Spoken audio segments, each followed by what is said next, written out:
Vamos orar nesse momento, pedindo a direção do Senhor para a sua palavra.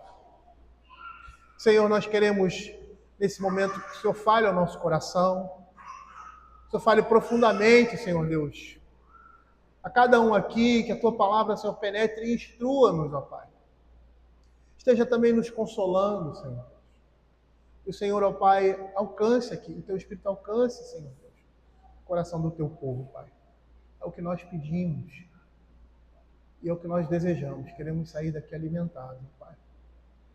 Que o Senhor esteja nos dando graça para que, apesar de nós, o teu povo, Pai, possa receber a tua instrução. É o que nós pedimos em nome de Jesus. Amém. Queridos, vamos abrir Provérbios, capítulo 4, verso 23. E a exposição de hoje, nós temos a exposição do livro de Provérbios, né? Eu tenho um livro no Velho Testamento que eu gostaria de trabalhar com a igreja, nesse meio tempo também. Tá? São 2 livros que eu tenho em mente, que eu tenho lido e tenho pensado sobre eles. E também um tema que eu quero também desenvolver aqui no culto, que é sobre os 10 mandamentos. Vai ser quase que um estudo na pregação. Né? A gente tem planos. Temos planos. Não sei se esses planos vão se concretizar. Pelo menos desses 4, 2 com certeza nós colocaremos em efetivo. E nesse tempo agora, hoje à noite, nós estamos continuando a exposição de Marcos, seguindo, né? A exposição de Marcos, e até um pouco influenciado por essa exposição de hoje à noite, me senti,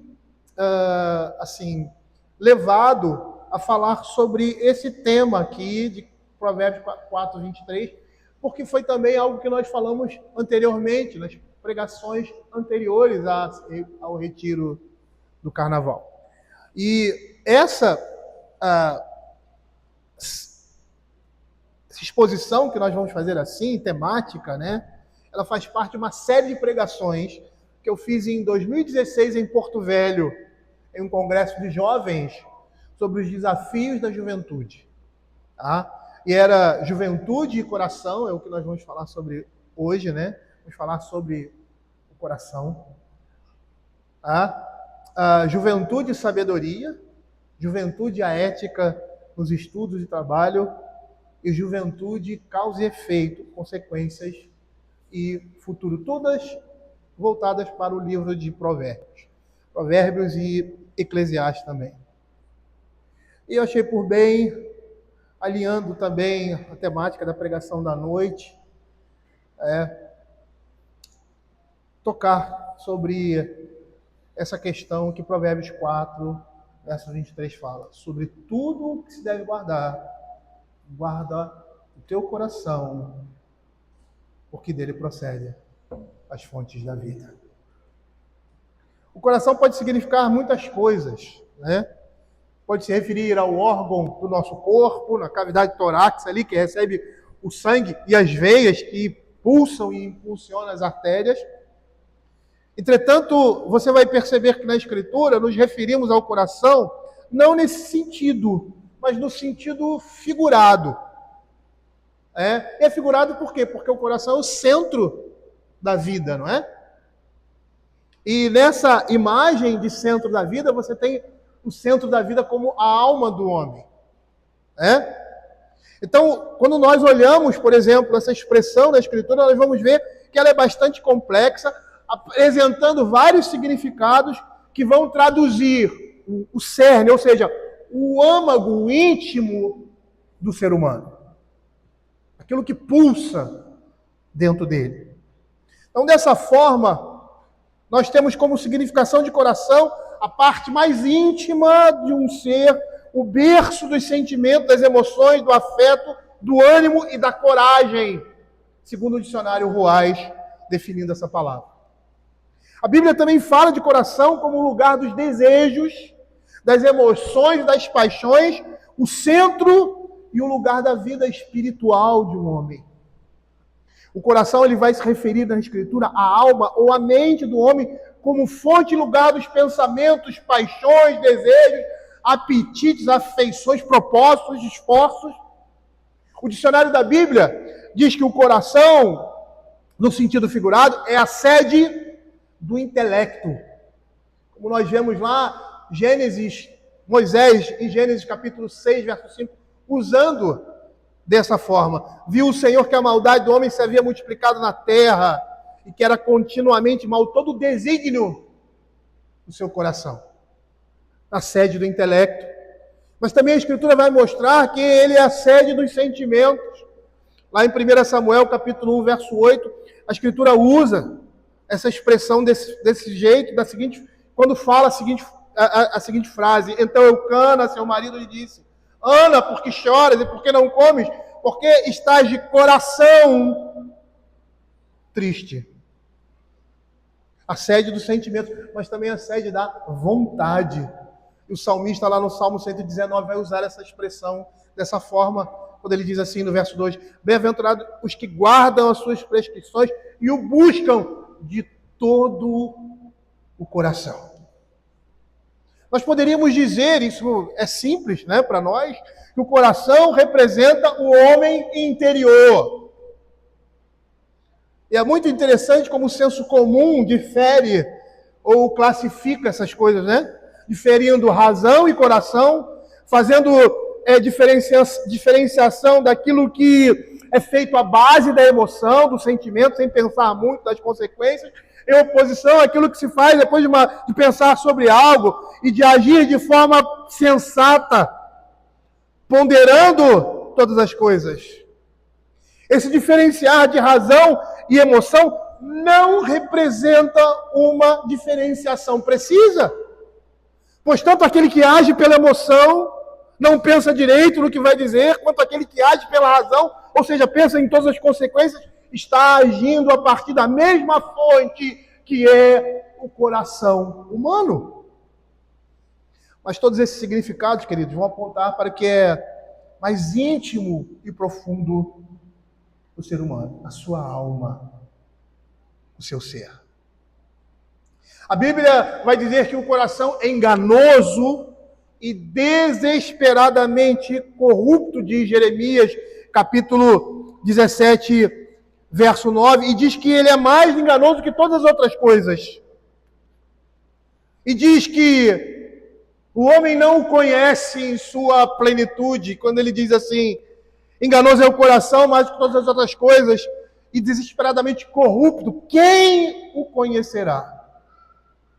As Sagradas Escrituras vão dizer que todos os males do ser humano estão enraizados em seu coração. É o que o Senhor Jesus fala. A Escritura fala em Mateus 15, 19, porque do coração procedem maus desígnios, homicídios, adultérios, prostituição, furtos, falsos testemunhos, blasfêmias. E essa condição é característica nossa por causa da queda. Por causa da queda, o coração do homem se tornou obscurecido pelo pecado. Suas afeições, vontades e intelecto agora estão contaminados pelo pecado. Perceba que nós temos em nós um potencial inimigo que luta contra nós constantemente, que nós chamamos de nossa carne muitas vezes, mas é o nosso próprio coração. E o que fazer? Paulo vai dizer que Deus colocou em nós o seu espírito para não seguirmos o nosso coração pecaminoso.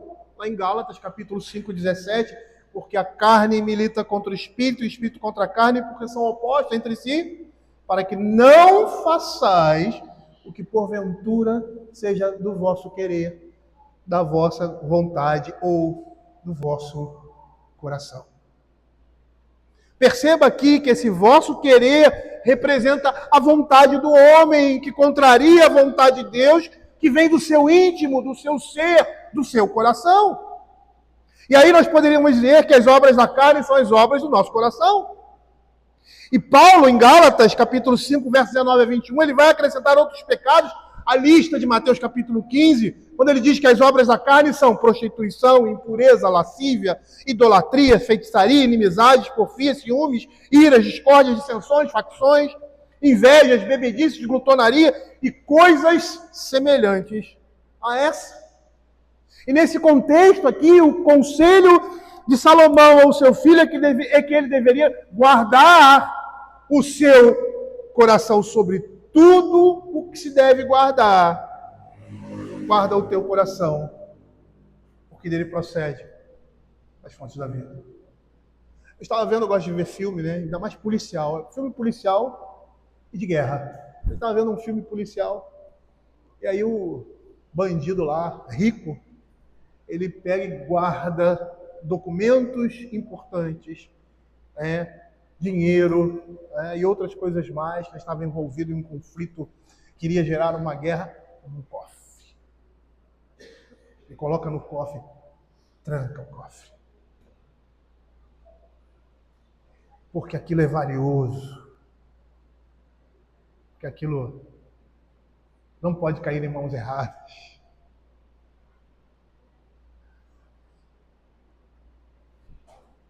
Aquilo é precioso. O nosso coração também.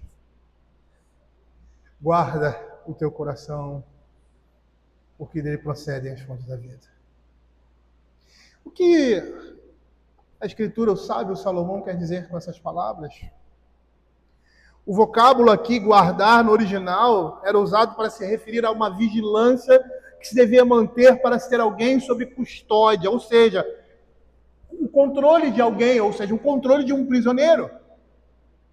Se nós nos lembrarmos das palavras do profeta Jeremias, dizendo que o coração do homem é enganoso e desesperadamente corrupto, nós vamos entender o que Salomão está dizendo aqui. Mesmo porque ele fala nos versos anteriores como se deve guardar esse coração corrupto que nós temos, nos versos 20 e 21. Filho meu, atenta para as minhas palavras, aos meus ensinamentos, e inclina os ouvidos, não deixe-os apartar dos teus olhos, guarda-os no mais íntimo do teu coração. O salmista, lá no Salmo 119, verso 10, ele vai dizer com outras palavras o que Salomão está dizendo aqui. Guardo no coração as tuas palavras, para não pecar contra ti. Esse era um ensino e um mandamento que deveria estar arraigado em nossa alma. Quando ele diz que nós devemos guardar o nosso coração, é como se estivéssemos controlando alguém que precisa ser preso. Ele está dizendo que devemos impedir nosso coração de tramar o mal. Ao guardar os mandamentos do Senhor, que são vida, no mais íntimo do nosso coração, esses mandamentos vão mantê-lo guardado das más ações do pecado. Eles farão parte agora do nosso ser, da nossa alma, rivalizando e sufocando aquilo que procede do mesmo coração.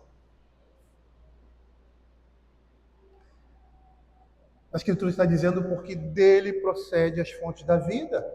Aqui nós temos a explicação que introduz a motivação de guardar o coração, ou seja, guardar os mandamentos do Senhor no mais íntimo, porque é o coração que governa todas as atividades do corpo. Nós falamos isso na última pregação em Romanos, né? Quer ver um exemplo? Na Bíblia. E é muito interessante isso. Esses dias eu estava pensando numa situação que eu vivenciei por causa disso. E, na realidade, eu tinha razão do que estava falando, do que estava fazendo, mas a outra pessoa que estava rivalizando, vamos dizer assim, né? Não era uma rivalidade, mas que estava em oposição ali, não estava certo, estava errado. E a minha vontade era chegar para aquela pessoa e falar: você está errado, você... e tal, isso está errado, né? E aquilo estava me consumindo e tal, e eu parei para pensar, por que isso está me consumindo tanto assim? Por que eu estou tão incomodado? O meu ser está tão movimentado com esse sentimento? Porque eu percebi que o problema não era ele. Não foi o problema, não era o que estava acontecendo. O problema era eu. Deus estava querendo tratar o meu coração. É como se Deus estivesse dizendo assim, não interessa o que ele fez com você. Não interessa o que aconteceu. Você tem razão. Está certo. É? Mas eu estou querendo tratar o seu coração. O desejo que a gente tem é exercer a nossa justiça, né? Mas às vezes a gente não percebe que Deus está tratando você com aquilo ali. Ele não está preocupado, entenda, com que você saia vitorioso. Pelo contrário, está preocupado com o seu coração. Ah, mas ele me ofendeu. Ah, ele me roubou. Ah, é lógico, nós vamos sentir essas coisas. A injustiça toca todo ser humano. Mas quando essas coisas tocam demais, além da conta, quando você fica razoando demais, quando aquilo começa a trazer pesar, alguma coisa está errada. Com aquela pessoa, problema dela com Deus. A situação, está errado com você. Deus está querendo tratar o seu coração. Eu acho que essa é uma das piores situações que nós podemos vivenciar em nossas vidas. Quando Deus está nos tratando dessa forma amorosa, caridosa, e espera que você arraja de forma amorosa e caridosa com aquela pessoa que se tornou seu inimigo, que violou o seu direito. Está lá. Mas ele está interessado no seu coração.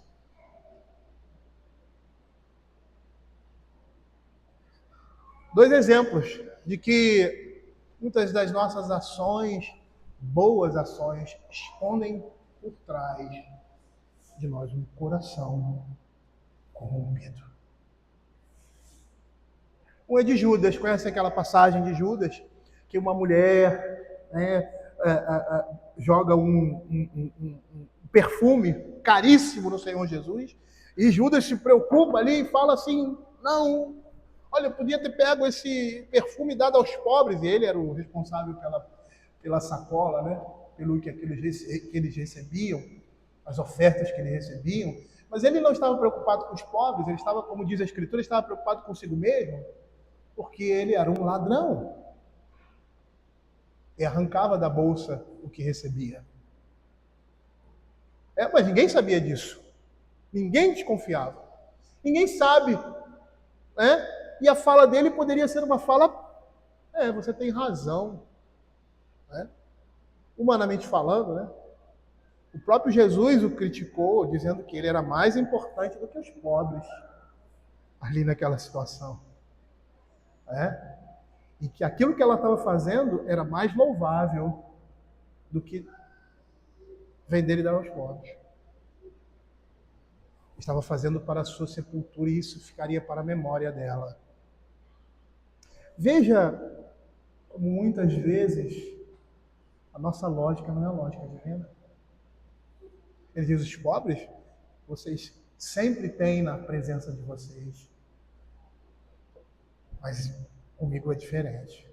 Ele seria tirado. Aquilo ali era uma honra a Cristo. Mas qual foi a intenção? Por que Judas estava tão preocupado com os pobres? Por causa da visão distorcida dele da realidade. E no caso aqui, porque ele era um ladrão. Vou dar outro exemplo. Coração governando as atividades do corpo, que aos nossos olhos podem ser algo legítimo e justificável, mas aos olhos de Deus demonstra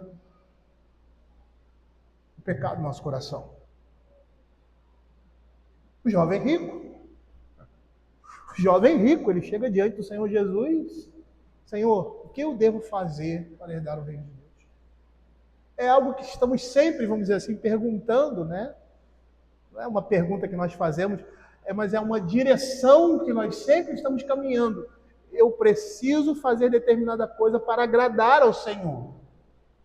Porque fui alcançado por Ele, quero agradá-lo em minha vida. O que eu devo fazer?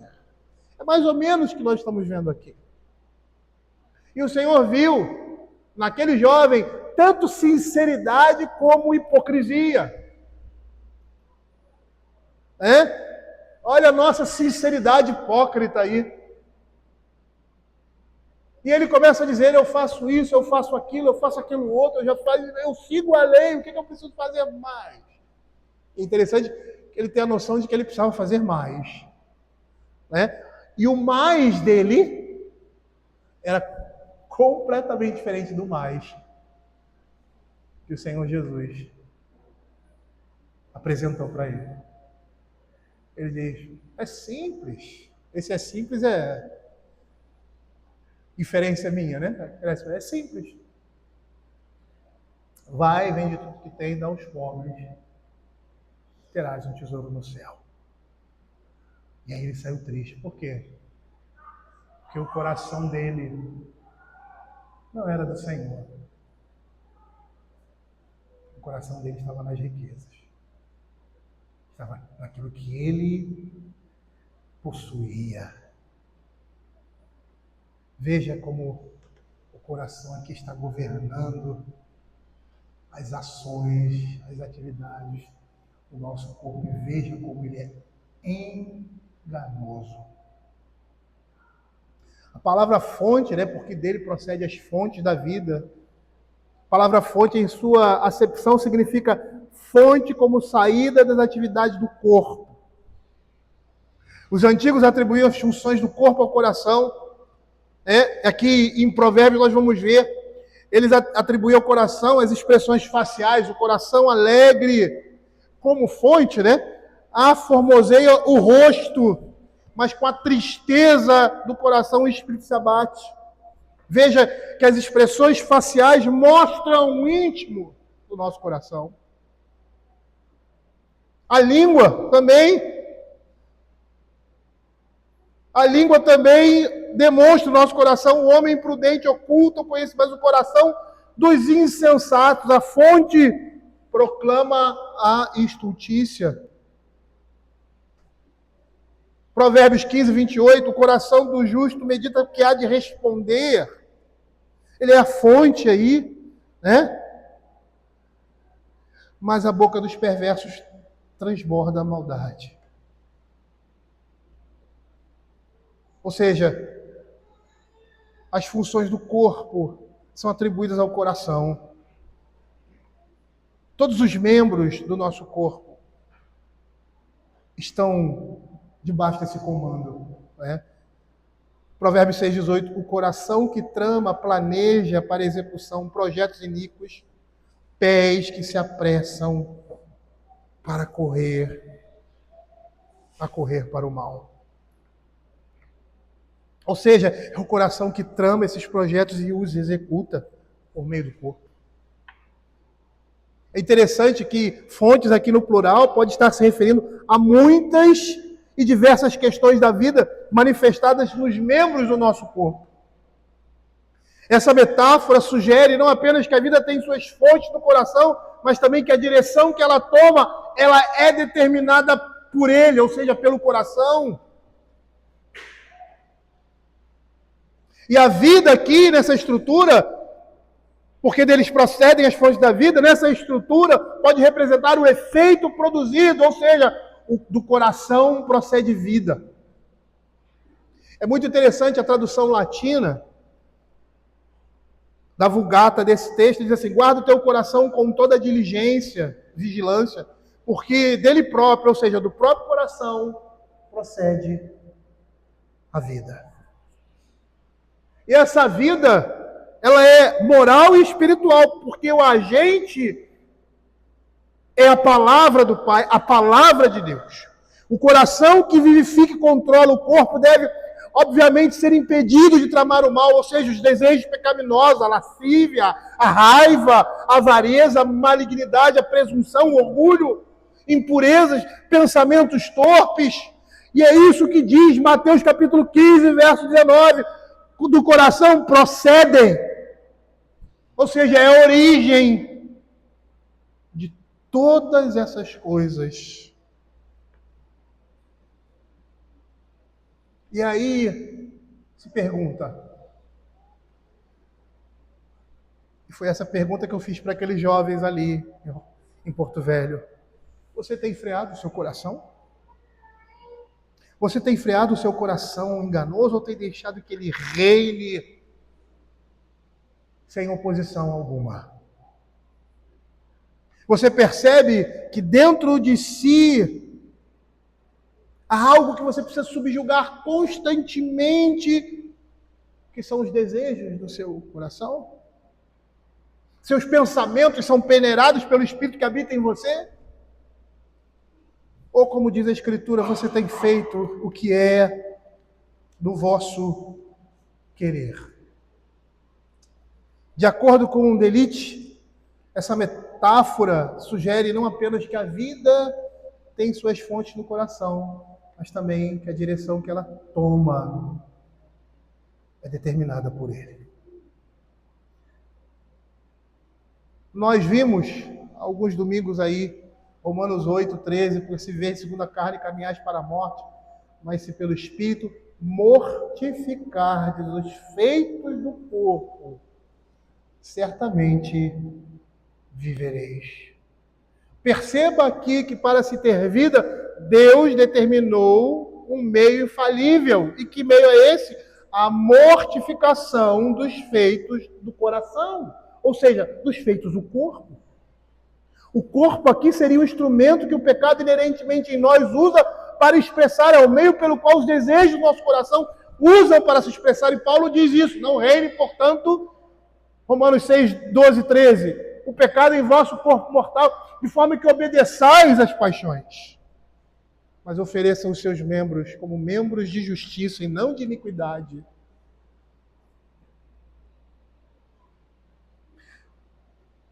Lembra que eu falei no início que os antigos atribuíam as funções do corpo ao coração? É dessa forma que Paulo está usando isso aqui, feitos do corpo. Feitos do corpo representam os desejos pecaminosos do coração do homem, que é a fonte de todo mal desígnio no ser humano. São ações que uma natureza pecaminosa produz. E ao dizer que precisamos mortificar os feitos do corpo, Paulo quer dizer que precisamos retirar a sua força. Precisamos deixar de alimentar a justiça própria, a nossa indignação, os nossos desejos carnais, a nossa vontade de ser reconhecido e outras coisas mais que eu poderia citar aqui. Precisamos deixar de alimentar esses remanescentes de uma natureza pecaminosa que ainda existe dentro de nós. De tal forma que os desejos pecaminosos de nosso coração não sejam dadas oportunidades para se manifestar. Nós devemos fazer isso continuamente. E essas coisas só podem ser feitas por meio de duas coisas: oração e conhecimento da palavra de Deus. Duas coisas que estão conjugadas. Lutero dizia que a vida do cristão é como um homem num bote, dois remos. Por um lado, a oração, por outro lado, a leitura da palavra. Eu acho que não tem como você separar a leitura da palavra. A gente separa, né? numa sociedade extremamente científica que dicotomiza e separa tudo, né? Tem médico para a mão, tem médico para o dedo, tem médico para a cabeça, tem médico para o pé esquerdo, pé direito. Né? Mas na vida cristã, uma coisa necessariamente vai produzir a outra. Nós é que separamos. A palavra da oração é a oração da palavra. Mas elas não estão separadas. Eu gostaria de concluir, meus irmãos, com as palavras de Matthew Henry.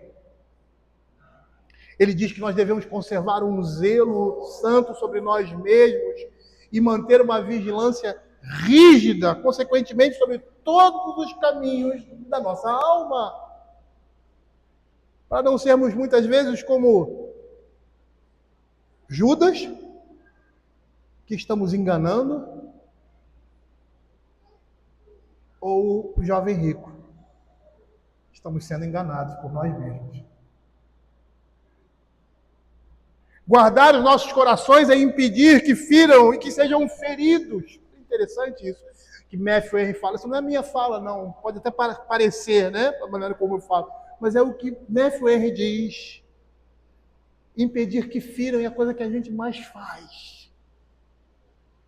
É ferir outras pessoas. É lógico que o crente não faz isso, né? Entendam que eu estou falando de uma forma generalizada. Ou não deveria fazer isso. Corações que ferem. A Escritura diz que é melhor sermos feridos por outros do que ferir outros. Guardar os nossos corações é impedir que firam e que sejam feridos, que sejam profanados pelo pecado e perturbados pelas aflições. Nós devemos guardá-lo como uma joia, como a nossa vinha, conservar uma consciência livre de transgressões, expulsar os maus pensamentos. E Lutero tinha uma frase muito interessante, e certa vez eu estava meditando sobre isso, achei muito interessante, porque ele diz assim, o mau pensamento é como uma situação de um homem em que está passando em determinado lugar e um passarinho pousa na sua cabeça. Ele diz, é impossível. Até uma reportagem, uma vez que eu vi na televisão, vou dizer que assim, como reportagens de hoje em dia não tem muito o que dizer. Uma pessoa que passava num determinado lugar e o passarinho sempre, a cabeça do cara saía chotando assim e tal. Era um conjunto de prédios, tinha uma árvore muito bonita e tinha um pássaro com os filhotes. Então todo mundo chegava perto e ele pensava que ia atacar os filhotes. Né? E aí vinha na cabeça dele e ele enxotava. E aí Lutero vai dizer assim, nós não podemos evitar que um passarinho pouse na nossa cabeça. E por que nós não podemos evitar isso? Podemos até minimizar. E Paulo fala, finalmente, que seja bom, agradável, puro, seja isso que ocupe o seu pensamento. Se essas coisas estão ocupando o nosso pensamento, nós vamos dar menos oportunidade para a nossa carne lançar ao próprio diabo. O diabo é meio difícil, a nossa carne vem de fora. De alimentar maus pensamentos. E aí ele vai dizer, é impossível. Mas é possível você não permitir que ele faça ninho.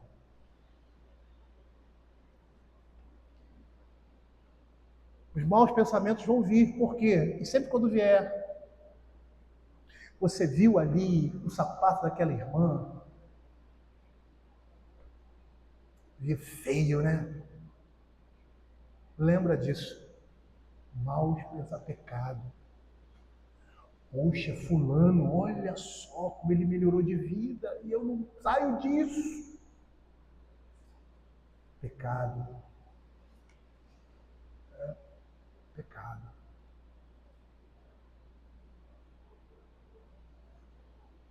Às vezes essas coisas vêm na nossa cabeça. Mas eu não vou alimentar esse tipo de coisa. E por que vem? Por causa da sua natureza pecaminosa, meu irmão. por causa da sua natureza pecaminosa. Nós um dia seremos como Cristo, aqui na terra, lógico, com corpos glorificados. Ele não tinha maus pensamentos.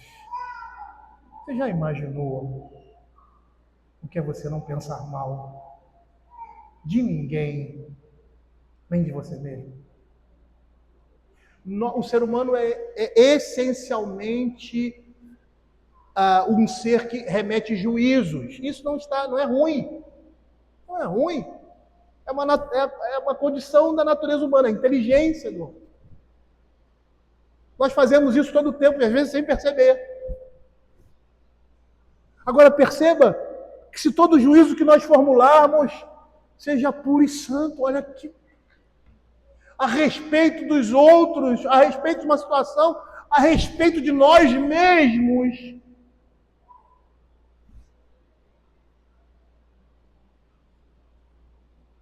Por isso que nós devemos nos guardar de tirar conclusões de situações ou sermos juízes tão severos de situações que nós não vivenciamos, que nós não sabemos,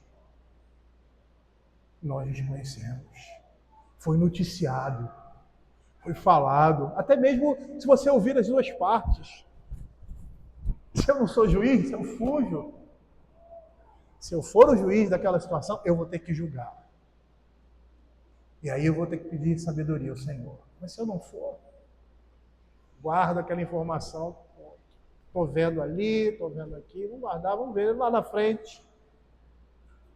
Mas a gente gosta de emitir juízo, né? Muitas vezes o nosso juízo não é um juízo correto.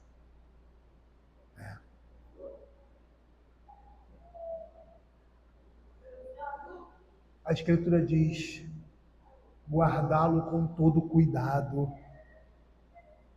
Esse é o significado da palavra.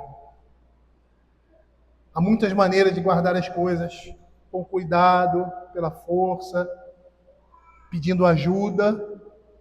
E nós devemos usar todas essas coisas: cuidado, a força, o auxílio divino, que sem ele nós não somos vitoriosos em nada. Devemos usar todas essas coisas para guardar os nossos corações. Eu gostaria de terminar minhas últimas palavras dizendo: devemos guardar os nossos corações. Não são palavras minhas, ainda estou reproduzindo o que Matthew Henry está dizendo. Devemos guardar os nossos corações com cuidado e diligência do que guardamos qualquer outra coisa.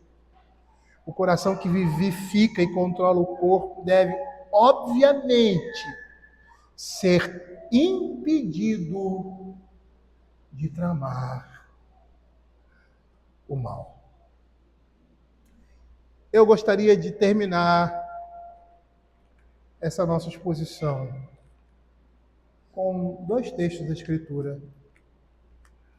Um de Ezequiel, capítulo 36, verso 26 e 27. Tem uma música que diz assim: recebi um novo coração do Pai, coração regenerado, coração transformado. E essa é a promessa de Deus na sua palavra. Essa é uma promessa escatológica. Quando a gente fala em promessa escatológica, é uma promessa que aponta para o fim. É o que a gente estuda na teologia, o já e o ainda não. Tem muita gente que nunca ouviu essa expressão, né? O já e o ainda não. E nós temos aqui esse já e ainda não, essa promessa escatológica, mas uma promessa presente também. Porque quando o Evangelho, nós somos alcançados pela graça de Deus, Ele nos dá um novo coração. Vou fazer uma figuração, um coração infantil, que vai se desenvolvendo. mas é um novo coração. E ele é infantil porque essa foi a vontade de Deus, no contexto em que nós vivemos nesse mundo, onde o pecado habita, né? Que ele está nos preparando para que esse coração se torne amadurecido, maduro. Eu me lembro uma vez que eu fui no médico, alguns anos atrás, acho que uns 10 anos atrás. O médico disse assim para mim, era um gastro, você sente alguma coisa assim? Disse, não sinto nada. Comendo, né? Quem me conhece sabe da minha história de comida, né? Comendo alguma coisa assim, te faz mal e tal. Eu falei, não. Felipe, engraçado, você tem uma vesícula infantil. Eu falei, e aí, doutor? Não cresce mais, né? Infantil, um homem de 40 anos de idade, 50, sei lá, não cresce mais. Ele falou, vai chegar um momento que você vai ter que tirar. Né? Mas está te dando? Não dá. E nunca deu, viu? Eu fui ao médico, o médico disse, olha, você vai precisar tirar, vamos tirar. Não tinha pedra, não tinha nada. Mas não está funcionando, então é melhor tirar. Beleza. Tá. A minha vesícula não ia crescer. Mas a promessa de Deus, quando Ele diz que dá um novo coração, esse coração é como se fosse um coração de criança que vai crescendo. É um novo coração. Ele está sendo transformado, ele está sendo modificado. Ou melhor, ele foi modificado. Ele agora precisa aprender a pulsar da forma correta. Dar-vos-ei coração novo, porei dentre vós o meu espírito. Tirarei de vós o coração de pedra e vos darei coração de carne. Porém, dentre vós o meu espírito, farei que andeis nos meus estatutos, guardeis os meus juízos e os observei. É a promessa de Deus.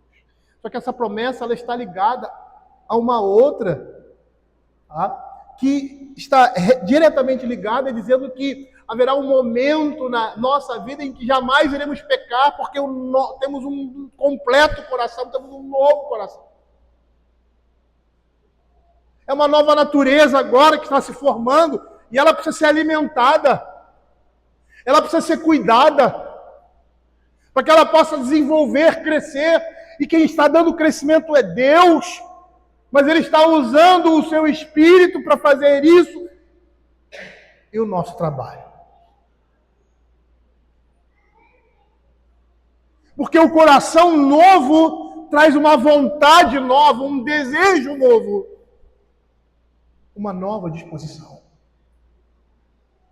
Por isso Paulo vai dizer que nós devemos nos despir do velho homem, nos revestir, ou seja, a ideia de uma coisa contínua. Até podemos chegar naquele dia, entrar e estarmos com as nossas vestes completamente purificadas. Paulo diz, eu não alcancei a perfeição nesse mundo, mas eu estou indo nessa direção. É como se ele tivesse, eu ainda não estou pronto, não estou completamente maduro, mas estou amadurecendo. Eu estou crescendo, eu estou abandonando as coisas desse mundo e me revestindo das coisas do reino eterno. Porque essa é a promessa de Deus. Porque Ele já começou a fazer isso nas nossas vidas. Agora, não pense que Ele faz isso sozinho. Ele poderia fazer, mas Ele não faz. Tá? Por isso Paulo vai dizer, desenvolvei a vossa salvação.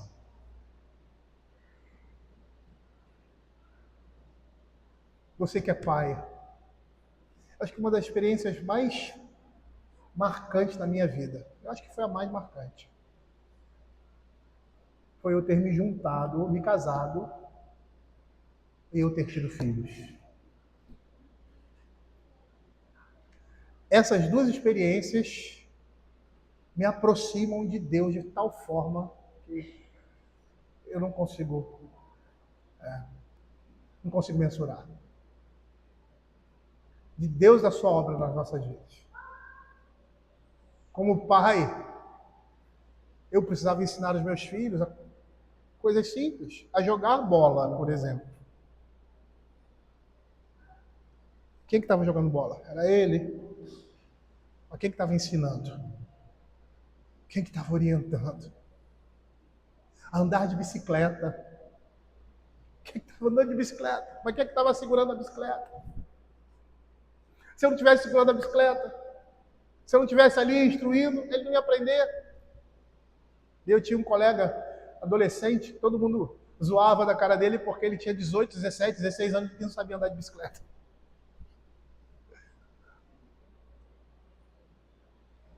É um pai que diz, olha, o trabalho é seu, mas eu estou aqui. Porque na realidade, você não vai se movimentar se não for pela minha graça. Queridos, nós temos isso à nossa disposição. Eu sei como é difícil ser trabalhado por Deus no nosso coração. Como é difícil. Mas é nesse trabalho do coração que você vê um pai sem precedentes. E por mais que você tenha sido um pai exemplar, um pai que amou profundamente seus filhos, se deu pela sua família, você vai ver que aquilo que você fez, o que você sente, por essa criaturazinha aí, que está do seu lado, está no seu colo, é um pingo no oceano, no sentimento paterno de Deus na nossa vida. Vamos orar.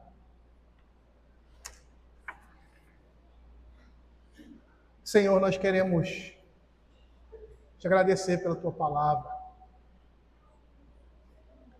e te pedir, Senhor, que o Senhor esteja trabalhando nos nossos corações. Nós precisamos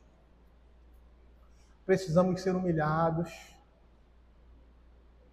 precisamos ser traídos, enganados, desprezados, precisamos sofrer.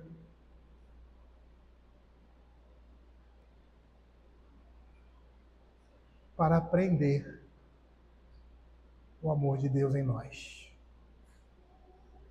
Porque todas essas coisas que eu citei agora, nesse momento, todas elas, o Senhor Jesus Cristo passou. E aqueles homens que mais se aproximaram de uma piedade justa foram os que mais sofreram também em suas vidas. E isso traz uma dor no homem natural, como eu, de perceber que é somente dessas formas que Deus toca profundamente em alguns corações, como o meu. E como isso mostra a maldade, a cegueira, a infantilidade das nossas vidas, porque só aprendemos. E aprendemos bem quando somos corrigidos. O salmista vai dizer que nós não devemos ser como o cavalo e a mula, que se não tiver freios e cabresto, ele não sabe para onde ir. Possamos aprender, ó Pai, a ouvir a Tua palavra e a fazer a Tua vontade. Que não tenhamos que ser como cavalos e mulas, ou como um ímpio. Como diz a Escritura, terá muito sofrimento. Mas aqueles que são do Senhor, a misericórdia de Deus irá acudir. Fica com o teu povo, Pai. Nos torna mais sábios, nos torna mais santos, nos torna mais dignos de sermos chamados teus filhos. É o que nós pedimos em nome de Jesus. Amém. Vamos ficar de pé, querido.